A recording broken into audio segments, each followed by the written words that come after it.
Hello. आज हम लोग अल्टरनेटर का यानी कि सिंक्रोनस जनरेटर का लेक्चर 4। ठीक है, 3 लेक्चर इसके पहले हम लोग देख चुके हैं। ठीक है, आज फोर्थ जो हम लोग का पार्ट है, इस पार्ट में हम लोग अल्टरनेटर के इक्विवेलेंट सर्किट, ठीक है, उसका फेजर डायग्राम और मेरा जो पावर एंगल इक्वेशन है, ये तीनों चीज को हम लोग यहाँ पे देखने वाले हैं। ठीक है, तो बहुत ही इम्पोर्टेंट सेशन होने वाला है। सब लोग इम्पोर्टेंट अच्छे तरह से देखिए, शायद बहुत अच्छे से फायदा मिलेगा। ठीक है, तो इक्विवेलेंट सर्किट सबसे पहले हम लोग सोचते हैं क्या होता है। कोई भी चीज का, जैसे कि हम लोग इससे पहले हम लोग ट्रांसफार्मर में इक्विवेलेंट सर्किट ड्रा कर लिए होंगे। ठीक है, अलग अलग केस में सब हम बहुत जगह इक्विवेलेंट सर्किट की बात हम लोग किए हैं। तो यहाँ पे इक्विवेलेंट सर्किट क्या, जैसे कि हम लोग किसी भी चीज का इक्विवेलेंट सर्किट ड्रा करना है ना, तो उसके डिफरेंट पैरामीटर को गौर करते हैं। ठीक है, कौन कौन सा, जैसे रेजिस्टेंस है, रिएक्टेंस है, ठीक है, उसका जो ईएमएफ वोल्टेज प्रोड्यूस हुआ, ठीक है, उसका आउटपुट वोल्टेज जो प्रोड्यूस हुआ, तो ये सब कैसे कैसे हो रहा है। ठीक, तो उसको हम सबको गौर करेंगे, मतलब कैसे कैसे मेरा प्रोड्यूस हो रहा है। जैसे मेरा जो अल्टरनेटर यहाँ पे है, सिंक्रोनस जनरेटर जो है, इसमें क्या होता है, एक्चुअली में होता क्या है कि हम लोग एक डीसी एक्साइटेशन देते हैं फील्ड वाइंडिंग को। डीसी एक्साइटेशन हम लोग फील्ड वाइंडिंग को दिए, फिर उसके बाद क्या मेरा हो, आर्मेचर वाइंडिंग पे ईएमएफ इंड्यूस हुआ Faraday's law of electromagnetic induction से। ठीक है, तो आर्मेचर का कुछ ना कुछ मेरा रेसिस्टेंस होगा, क्योंकि आर्मेचर का वाइंडिंग है, उसका रेसिस्टेंस होगा, उसका रिएक्टेंस भी अपना कुछ होगा। तो ये सब में होने वोल्टेज ड्रॉप होने के बाद हमको आउटपुट वोल्टेज प्राप्त होगा। ठीक है ना, तो उसी को हम लोग एक इक्विवेलेंट सर्किट, एक सर्किट के माध्यम से कैसे दिखाएंगे, मतलब एक कह सकते हैं कि मेरा अल्टरनेटर की पूरी प्रोसेस कैसे कैसे मेरा वोल्टेज जनरेट हुआ और मेरा आउटपुट वोल्टेज कैसे मिल रहा है। तो यहाँ से हम लोग इक्विवेलेंट सर्किट को समझेंगे। ठीक है, जैसे हम लोग यहाँ पे देख रहे हैं स्क्रीन पे क्या है मेरा, जैसे ये मेरा क्या है, एक ये डीसी सप्लाई हुआ मेरा, फील्ड वाइंडिंग को दिए हुए हैं एक्साइट करने के लिए। तो वहां से मेरा क्या हुआ, आर्मेचर पे ईएमएफ इंड्यूस हुआ। यहाँ तक क्लियर है सबको, ईएमएफ इंड्यूस्ड हुआ। तो आर्मेचर का अपना रेसिस्टेंस है कुछ, तो ये हो गया आर्मेचर रेसिस्टेंस मेरा। फिर उसका कुछ रिएक्टेंस है, और रिएक्टेंस यहाँ दो पार्ट में शो किया गया है, इसको गौर करेंगे सब लोग। सिंपल एक मेरा क्या है, एक्सेल जो लिखा हुआ है वो मेरा है armature leakage reactance, armature leakage reactance. और एक्से जो मेरा लिखा हुआ है वो कुछ और नहीं है, आर्मेचर रिएक्शन रिएक्टेंस है मेरा। ठीक है, आर्मेचर रिएक्शन रेसिस्टेंस रिएक्टेंस, जो कि हम लोग प्रीवियस लेक्चर में पढ़ चुके हैं। आर्मेचर रिएक्शन पढ़े थे ना, वहाँ पे रिजल्टेंट जो मेरा फ्लक्स होता था चेंज कर जाता था, क्रॉस मैग्नेटाइजिंग होता था, डायमैग्नेटाइजिंग होता था, डायरेक्ट मैग्नेटाइजिंग हो रहा था। ठीक है, तो वो सब केसेस को हम लोग देखे थे, वो केस को यहाँ पे कंसीडर किए हैं मेरा। तो इसीलिए यहाँ पे आया है क्या, एक अलग फैक्टर मेरा। तो यहाँ पे ओवरऑल जो रिएक्टेंस होगा ना, वो मेरा क्या हो जाएगा, जे इंटू एक्सएल प्लस एक्स ए। ये टोटल रिएक्टेंस हो गया और टोटल रेसिस्टेंस ये हुआ। तो हम लोग इम्पिडेंस का यदि बात करें क्या, तो इम्पिडेंस का यदि बात करें हम लोग, तो क्या हो जाएगा टोटल इम्पिडेंस, तो रेसिस्टेंस आर है plus J into X S. ठीक है, सिंक्रोनस रिएक्टेंस, तो R plus J into XL plus X A हो जाएगा, leakage reactance plus armature reaction reactance. तो दोनों को हम लोग कंसीडर यहाँ पे करेंगे। हाँ, तो इक्विवेलेंट सर्किट मेरा यही हो गया। जैसे कि हम लोग एक चीज यहाँ से देख सकते हैं कि जैसे मेरा वोल्टेज जनरेट हुआ, ईएमएफ जनरेट हुआ, आर्मेचर के रेसिस्टेंस में ड्रॉप हुआ, उसके रिएक्टेंस में ड्रॉप हुआ, तब जो मेरा आउटपुट वोल्टेज मिला, ये मेरा क्या हुआ, ये मेरा आउटपुट वोल्टेज भी मिला। ठीक है, तो यहाँ से हम लोग इक्वेशन भी ला सकते हैं ना, इक्विवेलेंट सर्किट में जो इक्वेशन लगाएंगे, सिंपली इसमें हम केवीएल लगा देते हैं। तो केवीएल लगाएंगे सिंपल आ जाएगा मेरा। कैसे लगाएंगे केवीएल, जैसे इधर से लगाएंगे तो क्या हो जाएगा, माइनस ये plus I A into R A plus J I A into X S हम डायरेक्ट लिख सकते हैं, दोनों को कंसीडर कर लिया X S, plus V is equal to 0। इतना क्लियर है सबको? हम लोग इस लूप में केवीएल लगाए हैं सिंपली, तो ये हम लिख सकते हैं। अब जैसे हम लोग इसको आगे देख लिए, ठीक है, जस्ट हम लोग का भी यही आया था। तो यहाँ से हम लोग ईएफ जो होगा, इंड्यूस्ड ईएमएफ जो हुआ है मेरा, वो क्या आ जाएगा, induced EMF is equal to V का phasor plus I A into R A plus J I A into XS हो जाएगा मेरा टोटल रिएक्टेंस। ठीक है, इसको, इस एक्सप्रेशन को हम लोग याद रखेंगे। ठीक है, ये एक्सप्रेशन हमको आगे फेजर डायग्राम बनाने में बहुत हेल्पफुल रहेगा। ठीक है, तो इसको हम लोग याद रखेंगे। ठीक है, तो ये मेरा एक इक्विवेलेंट सर्किट का एक रिजल्टेंट समझ सकते हैं। ठीक है, इक्विवेलेंट सर्किट का मेरा एक रिजल्टेंट आया कि जैसे टोटल वोल्टेज जो होगा आउटपुट हमको मिलेगा, और उसमें जो टोटल रेसिस्टेंस और रिएक्टेंस में ड्रॉप होगा उसका सम करेंगे तो मेरा क्या आएगा, ईएमएफ वोल्टेज आएगा। ठीक है, ऐसे भी समझ सकते हैं ना, जो मेरा ईएमएफ प्रोड्यूस हुआ आर्मेचर वाइंडिंग पे, जो मेरा ईएमएफ प्रोड्यूस हुआ, उसमें से यदि हम आर्मेचर के रेसिस्टेंस में ड्रॉप है और रिएक्टेंस में ड्रॉप को यदि हम घटा देते हैं तो मेरा क्या निकलेगा, आउटपुट वोल्टेज टोटल निकलेगा। हम लोग इसको ऐसे याद रखेंगे। ठीक है, तो इसमें सारा चीज को मेरा शो किया गया। ईएफ क्या हुआ मेरा, armature induced voltage, R A क्या हुआ, आर्मेचर वाइंडिंग रेसिस्टेंस है मेरा, एक्सएल है आर्मेचर लीकेज रिएक्टेंस है, एक्स ए है क्या, आर्मेचर रिएक्शन रिएक्टेंस है। ठीक है, भी क्या है मेरा, टर्मिनल वोल्टेज है, आई ए क्या है, आर्मेचर करंट है। तो इतना पैरामीटर, इतना सारा चीज मेरा क्या था, इक्विवेलेंट सर्किट के रिगार्डिंग। यहाँ से मेरा न्यूमेरिकल बनेगा, और जो को न्यूमेरिकल क्वेश्चन हम लोग करेंगे आगे चल के प्रैक्टिस। ठीक है, तो अच्छा है, इसको हम लोग इस फॉर्मूला को याद रखेंगे। इसका जो ई एफ बराबर है वी का phasor plus I A into Z S का फेजर जो है। ठीक है, नेक्स्ट जो हम लोग देखने वाले फेजर डायग्राम। फेजर डायग्राम देखिए हम लोग कैसे ड्रा करेंगे। सेम अभी हम लोग इक्विवेलेंट सर्किट को यदि माइंड में रखेंगे ना, फेजर डायग्राम बहुत ही इजीली हम लोग ड्रॉ कर सकते हैं। ठीक है, जैसे कि हम लोग यहाँ पे एक लैगिंग पावर फैक्टर को कंसीडर किए हैं, यहाँ पे हम लोग लैगिंग पावर फैक्टर को कंसीडर किए हैं। लैगिंग पावर फैक्टर को कंसीडर करते हुए हम लोग फेजर डायग्राम बनाते हैं। ठीक है, तो जैसे कि हम कैसे ड्रॉ कर सकते हैं, हम इसको देख के बना रहे हैं। ठीक है, तो यहाँ से हम वोल्टेज को रेफरेंस फेजर मान लिए, आउटपुट वोल्टेज जो था ना उसको हम रेफरेंस फेजर मान लिए। क्लियर है, हम लोग आउटपुट वोल्टेज को रेफरेंस फेजर मान लिए। जब आउटपुट यहाँ पर हमारा क्या कर रहा है, लैगिंग पावर फैक्टर है, लैगिंग पावर फैक्टर के केस में क्या होगा, करंट जो मेरा होगा, आर्मेचर करंट जो होगा वो मेरा क्या होगा, वोल्टेज से लैग करेगा, फाई एंगल मान लेते हैं। ठीक है, जब वोल्टेज से मेरा लैग करेगा तो उसके बाद मेरा, अच्छा भी का ये फेजर हो गया। अब हम लोग क्या करेंगे, आई इंटू आर ए का ड्रा करेंगे। इस प्लस है, प्लस है तो क्या मतलब, वोल्टेज के फेजर के साथ आई ए इंटू आर ए का फेजर सम होगा मेरा। तो आई A into R A, I ए का फेजर हमको पता है, तो आई ए इंटू आर ए का फेजर क्या होगा, सेम इसी फेज में होगा आई इंटू आर ए का फेजर। तो वोल्टेज के साथ इसको सम कर दिए, ये मेरा क्या हो गया, I A into R A, I A into R A का फेजर हमको पता चल गया वोल्टेज। अब हमको क्या सम करना है, जे into I A into XL plus X ए, मतलब इसको टोटल एक्सेस हम बोलते हैं, सिंक्रोनस रिएक्टेंस।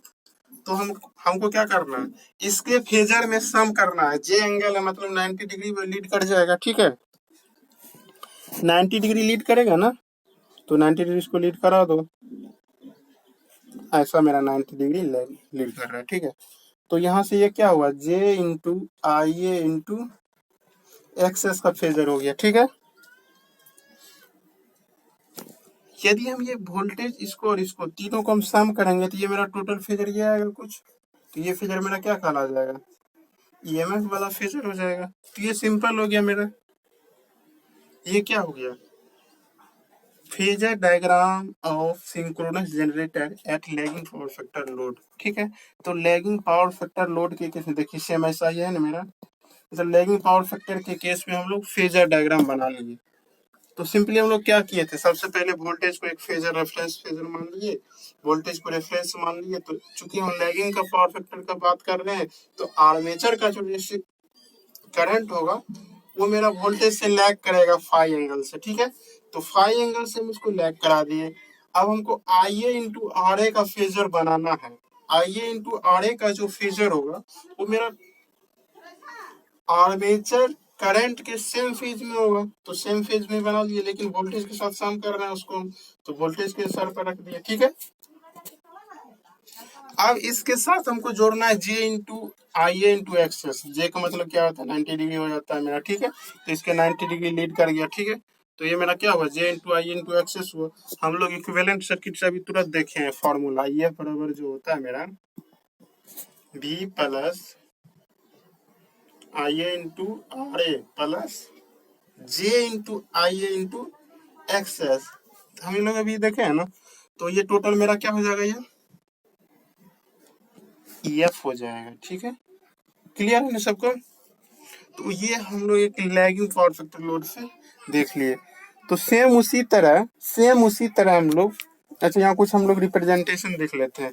जैसे जैसे जैसे हमारा जो टोटल ईएमएफ जो होता है, ईएमएफ से मेरा वोल्टेज जितना एंगल से लैग करता है ना, वो कहलाता है लोड एंगल या पावर एंगल। याद रखेंगे, load angle and power angle, जिसको हम लोग जनरली डेल्टा से डिनोट करते हैं। ठीक है, जनरली डेल्टा से डिनोट करते हैं। और मेरा जो आर्मेचर करंट है वो मेरा ईएमएफ से, आर्मेचर करंट ईएमएफ से जितना एंगल लैग करेगा वो कहलाएगा साई। साई से इसको डिनोट करते हैं। ठीक है, जिसको हम टोटल इंटरनल एंगल शायद बोलते हैं। ठीक है, इंटरनल पावर फैक्टर एंगल। ठीक है, याद रखेंगे इसको, इंटरनल पावर फैक्टर एंगल बोलते हैं उसको। क्लियर है, तीन तरह का एंगल मेरा है। फाई तो हम लोग सब लोग जान ही रहे पावर फैक्टर एंगल होता है। तो डेल्टा मेरा क्या हुआ है, पावर एंगल या लोड एंगल। ठीक है, तो और साई मेरा क्या हुआ, total internal power factor angle. यहाँ पे इस केस में लैगिंग पावर फैक्टर के केस में मेरा साई जो है वो 5 प्लस डेल्टा है ना, ये याद रखेंगे। ठीक है, अच्छा चलिए हम लोग phasor diagram leading power lagging power factor पे देख लिए। ठीक है, हम लोग सेम उसी तरह यूनिटी पावर फैक्टर और लीडिंग पावर फैक्टर भी देख सकते हैं। ठीक है, तो उससे देख ही लेते हैं पहले यूनिटी पावर फैक्टर पे। यूनिटी पावर फैक्टर पे मेरा कैसा आएगा। ठीक है, तो यूनिटी पावर फैक्टर पे देखिए सेम सेम फेजर मतलब हम लोग इजीली बना सकते हैं। जैसे कि मेरा वोल्टेज का जो फेजर होगा एक रेफरेंस मान लिए। अब करंट जो होगा, चूंकि यूनिटी पावर फैक्टर का केस है, तो इसीलिए मेरा जो करंट होगा वो वोल्टेज के सेम फेज में आएगा मेरा। तो मतलब यहाँ पर वोल्टेज के सेम फेज में मेरा आर्मेचर करंट हो गया। अब जिसे रेसिस्टेंस के ड्रॉप को दिखाना है, रेसिस्टेंस के ड्रॉप को दिखाना है, तो आई ए इंटू आर ए का फेज होगा, इसी के सेम फेज में होगा ना। तो यहाँ पे हम लोग आई ए इंटू आर ए का फेजर दिखा दिए। क्लियर है ना सबको, मतलब वोल्टेज के साथ सम कर दिए। वोल्टेज का फेजर मेरा पहले से था, उसके साथ सम कर दिए आई ए इंटू आर ए का फेजर। अब आई ए इंटू एक्स एस का फेजर ड्रा करना है, तो ये क्या होगा, इसके 90 डिग्री लीड करेगा ना, इससे 90 डिग्री लीड करेगा। तो ये मेरा क्या होगा, आई ए इंटू एक्सेस का फेजर मेरा होगा। तो इसको अभी टोटल सम करेंगे तो ये मेरा क्या आएगा, EF का आ जाएगा। ठीक है, तो यहाँ से भी हम लोग क्लियर, ये मेरा क्या हो जाएगा, ये सिंपली यूनिटी पावर फैक्टर पे बना हो गया। मतलब हमको सिर्फ एक चीज का गौर करना है, क्या चीज, जो मेरा आर्मेचर करंट है वोल्टेज से क्या कर गया, पहले लैग करता था, अब रह गया उसी के सेम फेज में। चूंकि यूनिटी पावर फैक्टर का केस है मेरा। सेम यदि हम लोग लीडिंग पावर फैक्टर का बनाना चाहें तो बनेगा ना, कैसे बनेगा, ये मेरा वोल्टेज हुआ, तो करंट इस केस में लीडिंग पावर फैक्टर के केस में मेरा आर्मेचर करंट वोल्टेज से क्या करेगा, लीड करेगा, करेगा ना, तो लीड करेगा। जब आर्मेचर करंट मेरा वोल्टेज से लीड करेगा तो यहां से हम लोग आई ए इंटू आर ए का फेजर कैसे ड्रॉ करेंगे। आई ए इंटू आर ए का फेजर जो होगा मेरा, इसका मतलब आई ए के सेम फेज में ही होगा, लेकिन सम करेंगे किसके साथ, सम करेंगे किसके साथ, वोल्टेज के साथ सम करेंगे, ठीक है। वोल्टेज के साथ उसको हम लोग सम करेंगे, वोल्टेज के साथ सम करेंगे तो आई ए इंटू आर ए का फेजर ऐसा कुछ आएगा मेरा। अब जो हम लोग, अब जो है इसके ऊपर, इसके ऊपर क्या जोड़ेंगे, जे into I A into x, सब चीज हम लोग, जैसे हम लोग अभी जितना भी बना रहे हैं फेजर डायग्राम, सारे में क्या है, इक्विवेलेंट सर्किट को ध्यान में रखना है। इक्विवेलेंट सर्किट का जो फॉर्मूला हम लोग निकाले थे केवीएल लगा के, उसको ध्यान में रखना है। तो वहां से हम लोग किसी भी केस में क्यों ना हो, जैसे लैगिंग हो, चाहे यूनिटी हो, चाहे मेरा लीडिंग हो, किसी भी केस में हो तो हम लोग आसानी से ड्रा कर सकते हैं। बस हमको वो याद रहना चाहिए, ठीक है। तो अब जैसे हम लोग यहाँ पे कैसे ड्रॉ करेंगे, आई ए इंटू एक्सेस का फेजर जो होगा, ये फेजर जो है इससे मेरा 90 डिग्री क्या करेगा, 90 डिग्री करेगा ना लीड। तो इससे 90 डिग्री लीड करा दिए, ठीक है। अब इसको हम लोग सम कर लेंगे, इसको हम लोग सम कर लेंगे, ये थोड़ा मिस्टेक हुआ होगा जो भी, तो सम कर लेंगे ना, तो ये मेरा क्या हो जाएगा टोटल ई एफ का फेजर। हम लोग सही से ड्रा करेंगे ना, तो ये मैं एंगल हम मेजरमेंट सही से नहीं लिए हैं, तो इसलिए हो सकता है थोड़ा आई ए का करंट का जो है इससे डिफरेंट हो सकता है, या तो आगे हो सकता है या तो पीछे हो सकता है, ये यहाँ पे हम लोग लिखे हैं, ठीक है। तो सिंपली मेरा क्या है, यहाँ भी हम लोग देख लिए, लीडिंग पावर फैक्टर के केस में भी देख लिए कैसे मेरा हुआ। तो ये सारे मतलब है इम्पोर्टेंट हम लोग के लिए, फेजर डायग्राम आना चाहिए सही से, तो हम लोग अच्छे से उसको इम्पोर्टेंट कंसेप्ट को देख सकते हैं, ठीक है। तो एक चीज हम लोग यहाँ पे सिर्फ है ना लैगिंग पावर फैक्टर को ही देखने वाले हैं, ठीक है। लैगिंग पावर फैक्टर को ही हम लोग सिर्फ देख रहे हैं, तो यूनिटी और लीडिंग जो है वो भी हम लोग कर लिए और हम लोग अपने से ड्रॉ कर सकते हैं। तो लैगिंग के केस में हम लोग एक इम्पोर्टेंट रिलेशन निकालने का कोशिश कर रहे हैं। जैसे जैसे हमको ईएफ का वैल्यू मतलब इंड्यूस्ड वोल्टेज का वैल्यू निकालना है, तो कैसे निकाल सकते हैं, सोचना है। इस फेजर के केस से हम लोग ईएफ का वैल्यू कैसे निकाल सकते हैं, ठीक है। तो ईएफ का वैल्यू निकालने के लिए हम लोग क्या करें, इसमें कुछ स्पेशल अरेंजमेंट हम लोग कर रहे हैं, इस पे गौर कीजिएगा। तो सब लोग देखिए, हम लोग एक चीज कर रहे हैं, जैसे इसको हम लोग आगे बढ़ा दिए, ठीक है। आगे बढ़ा, इसको पीछे बढ़ा दिए, तो यहाँ कुछ 90 डिग्री कट करेगा ना, चूंकि ये 90 डिग्री है तो ये भी 90 डिग्री मेरा हो जाएगा,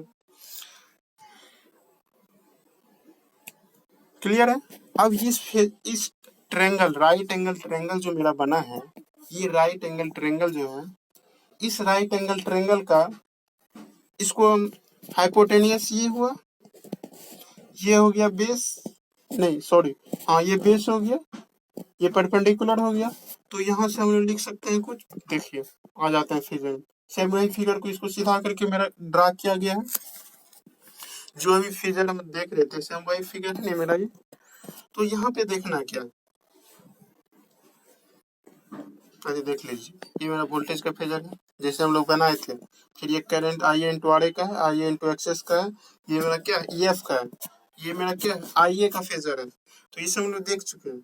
अब जैसे कि हम लोग इस ट्रायंगल में जा रहे हैं, इस ट्रायंगल में जाएंगे, जैसे कि इस ट्रायंगल में जाएंगे हम लोग, इस ट्रायंगल में क्या लिख सकते हैं बोलिए, जैसे ए सी का square is equal to A B का स्क्वायर प्लस बी सी का स्क्वायर लिख सकते हैं हम लोग, ऐसा लिखेंगे ना। तो उसके बाद देखिए एक चीज, हम लोग पहले ए बी सोच रहे हैं कितना हो सकता है और मेरा बी सी कितना हो सकता है, इसको हम लोग देखते हैं। ए बी जैसे मेरा कितना होगा बोलिए, ए बी तो मेरा सिंपल क्या हो जाएगा, ये मेरा फेजर कितना होगा और ये कितना होगा, ये निकालना है। तो ये मेरा पता है फेजर, ठीक है। ये हमको पता है कितना आई ए इंटू आर ए है, तो ये हमको निकालना है, तो हमको यहाँ से निकाल सकते हैं क्या, ये फेजर कितना हो जाएगा मेरा, देखते हैं। ये भी है, ये अल्फाई एंगल से एंगल बना रहा है, मतलब ये क्या हो जाएगा, भी कॉस फाई हो जाएगा। ये हॉरिजॉन्टल वाला, अभी वर्टिकल का बात करें तो ये क्या हो जाएगा, भी साइन फाई हो जाएगा। मतलब क्या हुआ, ये भी कॉस फाई हो गया, ये मेरा ये जो फैक्टर यहाँ पे है ये हो जाएगा भी साइन फाई, याद रहेगा ना।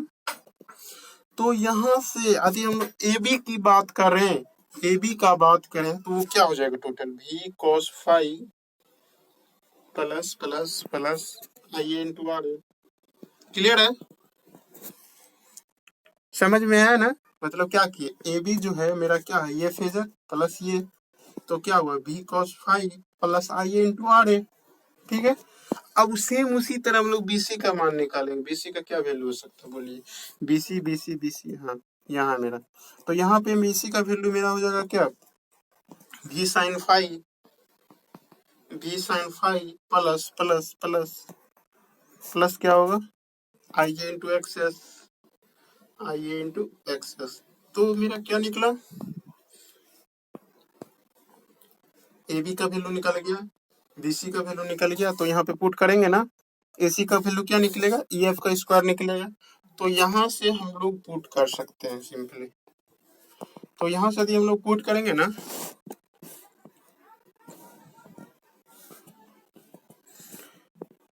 तो हमको ई एफ का जो वैल्यू आएगा ना वो इतना हमको आ जाएगा। ठीक है, ई एफ का वैल्यू हमको इतना आ जाएगा, तो ई एफ का वैल्यू क्या निकल जाएगा, under root V cos phi, V cos phi plus plus plus V cos phi plus I A into R A का square plus V sine phi plus I A into X S का square. ठीक है। तो ये जो हम लोग equation निकाले, क्या किसके लिए निकाले हैं, लैगिंग पावर फैक्टर लोड के लिए। ठीक है।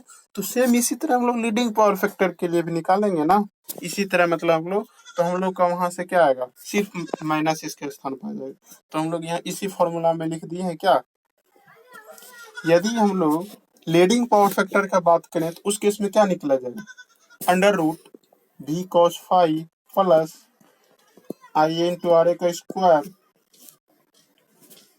माइनस, लीडिंग के केस में माइनस आ जाएगा, V sine phi plus I into X S. तो ऐसा मेरा कुछ आएगा किस केस में, लीडिंग पावर फैक्टर के केस में।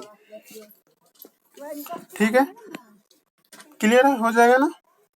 तो ये मेरा हो गया टोटल कि हम लोग फेजर डायग्राम बना लिए और यहाँ से हम लोग एक्सप्रेशन भी निकाल लिए। ठीक है, तो ये एक्सप्रेशन हम लोग निकाल लिए हैं, तो इसका हेल्प हमको कहाँ मिलेगा, इसका हेल्प हमको वोल्टेज रेगुलेशन के केस में मिलेगा। ठीक है, तो वोल्टेज रेगुलेशन जब हम लोग पढ़ेंगे ना, तो वहां पे हम लोग ई एफ का जो वैल्यू निकालेंगे, वहां से हम लोग इजीली फिर कैलकुलेट कर सकते हैं अपना वोल्टेज रेगुलेशन सारे सिस्टम।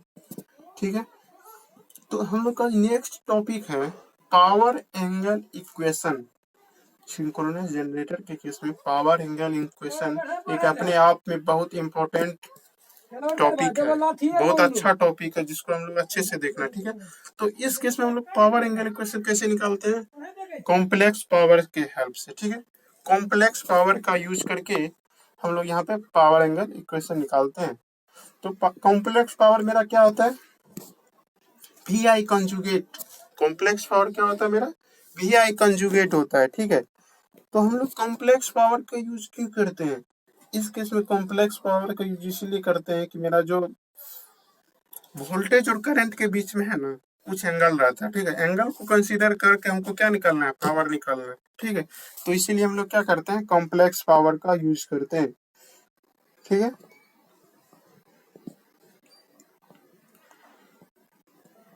तो कुछ बेसिक पैरामीटर तो हम लोग इसको भी समझ चुके हैं। ठीक है, आइए क्या होगा, जो हम लोग इक्विवेलेंट सर्किट वाला हम लोग निकाले हैं, अभी इक्विवेलेंट सर्किट का निकाले हैं, तो वहां से हम लोग क्या निकाले थे, EF is equal to V का phasor plus I A into R A plus J I A into X S निकाले थे ना। तो इसको हम लोग टोटल बोल सकते हैं I A into Z S, ठीक है। तो वहां से हम लोग क्या निकाल सकते हैं, I A is equal to E F minus V divided by Z S कर सकते हैं। क्लियर है। अब हम लोग सारे चीज का एंगल को कंसीडर कर रहे हैं, एंगल को कंसीडर कर रहे हैं। जब हम लोग एंगल को कंसीडर करेंगे ना,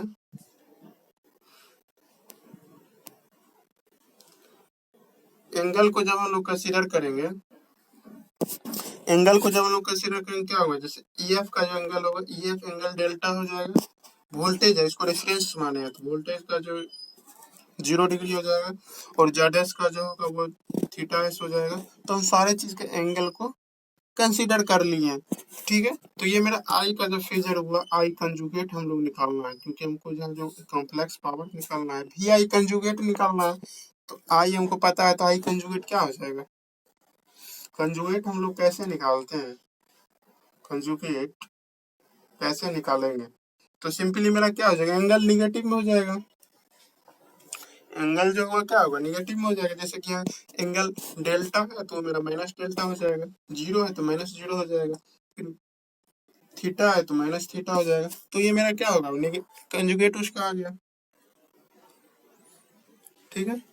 तो यहाँ से हम लोग इसको अलग अलग करके लिख सकते हैं। तो आई कंजुगेट का वैल्यू हमको इतना आ गया, अलग अलग करके मेरा मतलब इतना आ गया, ठीक है।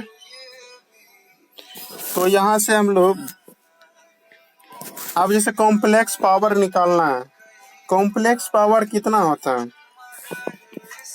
कॉम्प्लेक्स पावर का वैल्यू मेरा हो जाएगा कितना, वी आई कंजुगेट। तो वी का जो एंगल जीरो है, ठीक है, वी का एंगल जीरो है, ठीक है। और आई कंजुगेट का वैल्यू मेरा कितना निकला है, आई कंजुगेट का वैल्यू मेरा इतना निकला है, E F divided by Z S theta S minus delta minus V by Z S angle theta S, ठीक है।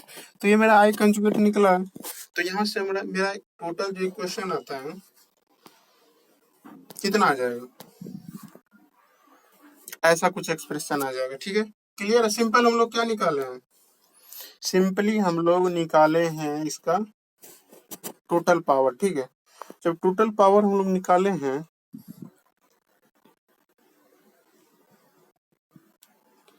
अब जैसे हम लोग जब ये मेरा टोटल कॉम्प्लेक्स पावर निकला, तो यहाँ से टोटल कॉम्प्लेक्स पावर को हम लोग उसका दो पार्ट में डिवाइड करते हैं। जैसे मेरा टोटल पावर क्या होता है, एस जो होता है वो क्या होता है, पी प्लस क्यू होता है।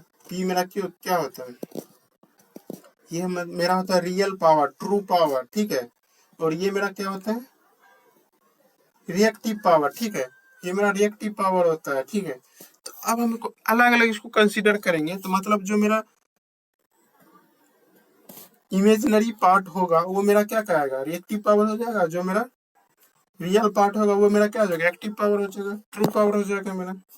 तो वहां से हम लोग निकाले हैं दोनों चीज। जैसे कॉस वाला कंपोनेंट अभी कंसीडर करेंगे, कॉस वाला कंपोनेंट कंसीडर करेंगे, तो मेरा क्या आ जाएगा, टोटल ये आ जाएगा पावर, और ये रियल पावर आ जाएगा मैंने, यानी ट्रू पावर आ जाएगा। और ये मेरा क्या आ जाएगा, रिएक्टिव पावर आ जाएगा। तो दोनों पावर मेरा एंगल इक्वेशन आ गया। तो ये मेरा हुआ क्या, एक जनरलाइज्ड हुआ।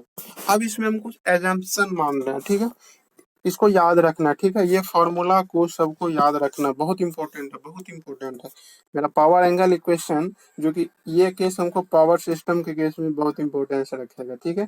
बेशक इसको उतना नहीं, अप्रोक्सीमेशन इसका ज्यादा इंपॉर्टेंट है, और ज्यादा इंपॉर्टेंट है। अप्रोक्सीमेशन हम लोग कंसिडर क्या कर रहे हैं कि चूंकि मेरा अल्टरनेटर के केस में होता है ना, सिंक्रोनस रिएक्टेंस का वैल्यू उसके रेजिस्टेंस से बहुत बहुत बड़ा होता है, बहुत ज्यादा होता है, ठीक है। तो बहुत ज्यादा होता है, और मेरा जो, तो इस केस में मेरा जो होगा इम्पिडेंस होगा, टोटल इम्पिडेंस होगा उसको लगभग, जो मेरा जो रिएक्टेंस होगा ना उसी को हम लोग टोटल इम्पिडेंस मान लेंगे। दैट मीन्स क्या बोल सकते हैं, वो 90 डिग्री से करेगा, करेगा ना 90 डिग्री। जे जे इंटू एक्सेस का उसको क्या लिख सकते हैं, एक्सेस इंटू 90 डिग्री एंगल। मतलब यहाँ से थीटा एस का वैल्यू जो हम लोग वहां मान रहे थे वो यहाँ पे 90 डिग्री कंसीडर करेंगे। तो सिंपली वही रखना है कि इस दोनों फॉर्मूला में थीटा एस का वैल्यू हमको 90 डिग्री पुट कर देना है। तो 90 डिग्री पुट करेंगे तो क्या आ जाएगा, ये सबसे पहले बात तो ये हो गया। 90 डिग्री पुट करेंगे तो ये वाला फैक्टर हट जाएगा, मेरा cos 90 जीरो हो जाएगा। ठीक है, फिर मेरा ये 90 डिग्री माइनस थीटा डेल्टा हो जाएगा, मतलब साइन थीटा साइन डेल्टा मिल जाएगा इसमें। फिर इस केस में क्या होगा, तो इसको भी कैलकुलेट कर लेंगे।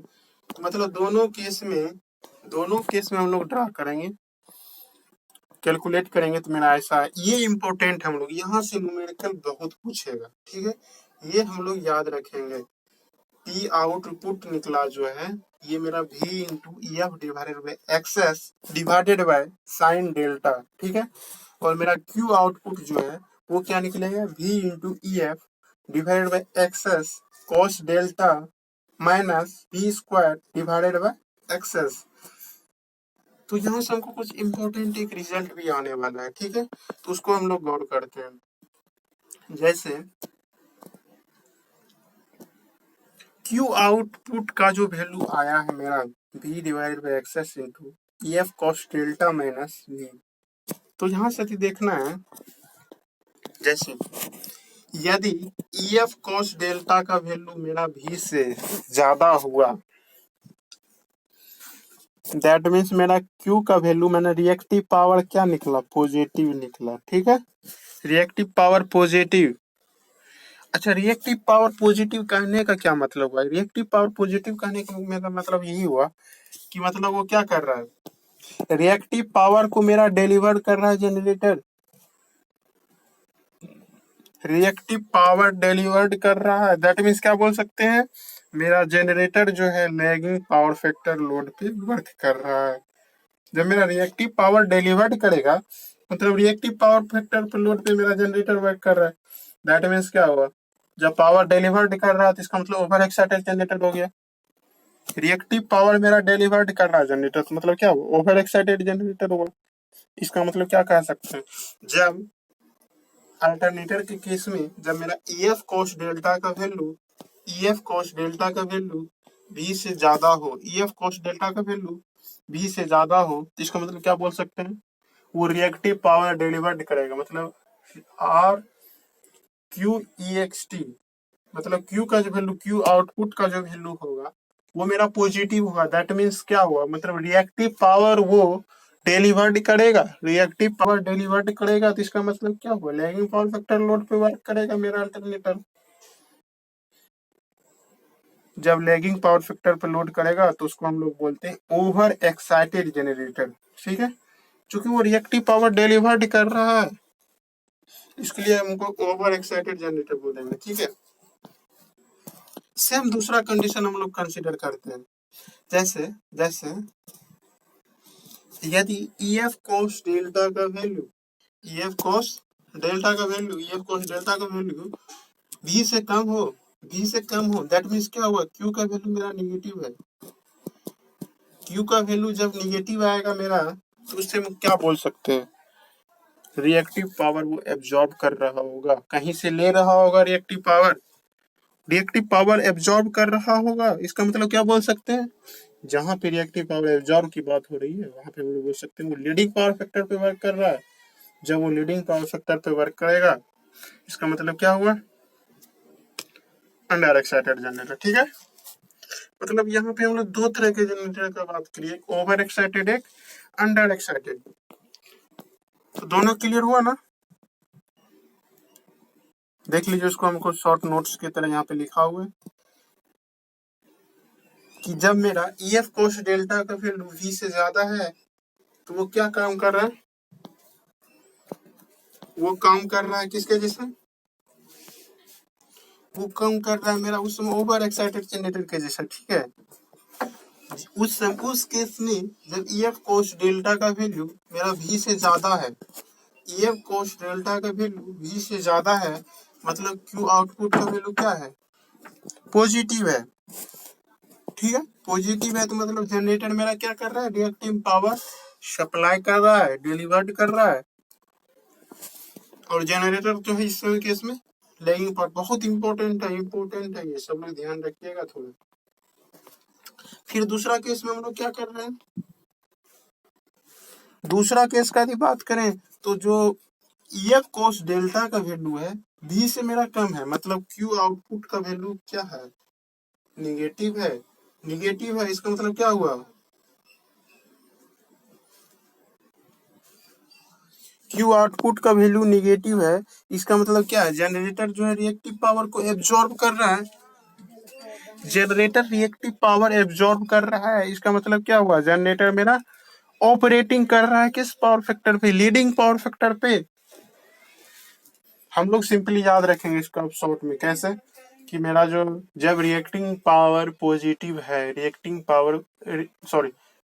पावर पॉजिटिव है जनरेटर का, जब रिएक्टिव पावर पॉजिटिव है तो उससे हम लोग क्या समझ सकते हैं, जनरेटर जो रिएक्टिव पावर सप्लाई कर रहा है मेरा डिलीवर कर रहा है, जब रिएक्टिव पावर डिलीवर करेगा तो वहां पे वो लैगिंग पावर फैक्टर के केस में हो जाएगा और वो मेरा ओवर एक्साइटेड जनरेटर की तरह वर्क करेगा। सेम उसी तरह अगला क्या होगा, जब मेरा रिएक्टिव पावर निगेटिव है, जब रिएक्टिव पावर निगेटिव है इसका मतलब क्या हुआ, वो ऑब्जर्व कर रहा होगा रिएक्टिव पावर, कहीं से ले रहा होगा, कहीं से जब पावर ले रहा है तो क्या कर सकते हैं उसको, वो लीडिंग पावर फैक्टर पे वर्क कर रहा है, ठीक है। तो ये सारे चीज है। अच्छा एक केस और हम लोग का बन सकता है, एक केस और क्या हम लोग का बनेगा, जब ईएफ कॉस डेल्टा का वैल्यू v के इक्वल है तो ये यूनिटी पावर फैक्टर केस आ जाएगा ना, reactive power zero, reactive power zero मतलब यूनिटी पावर फैक्टर। तो ये तीनों केस था पावर एंगल इक्वेशन की केस में हम लोग ये सारा चीज देखें, ठीक है। तो चलिए आज जो हम लोग पढ़े, हम लोग क्या क्या पढ़े शॉर्ट में एक बार फिर रिवीजन कर लेते हैं। सबसे पहले हम लोग सर्किट उसका क्या देखे थे, इक्विवेलेंट सर्किट देखे, तो उसके एंगल हम केवीएल लगा के एक इंपॉर्टेंट इक्वेशन ड्रा किए थे, निकाले थे। फिर वहां से हम लोग क्या निकाले, फेजर डायग्राम, तीन केस में phasor diagram, lagging power factor पे, यूनिटी पावर फैक्टर पे और लीडिंग पावर फैक्टर पे, तीनों केस में हम लोग फेजर डायग्राम ड्रा किए। फिर वहां से हम लोग लैगिंग पावर फैक्टर को एलेबोरेट करके वहां से एक इंपॉर्टेंट एक्सप्रेशन निकाले थे ईएफ का, ठीक है।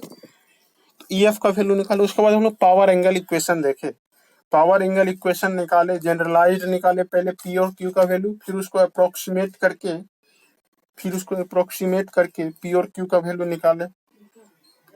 तो ये सारे चीज है, और फिर अप्रोक्सीमेशन जो मिला आया था वहां से ईएफ कॉस डेल्टा और वी के वैल्यू को डिफरेंट डिफरेंट करके एज्यूम करके अलग अलग कंडीशन मान के हम लोग दो तरह का ओवर एक्साइटेड जनरेटर और अंडर एक्साइटेड जनरेटर की बात की है, ठीक है। चलिए आज के लिए इतना ही, मिलते हैं नेक्स्ट। Thank you.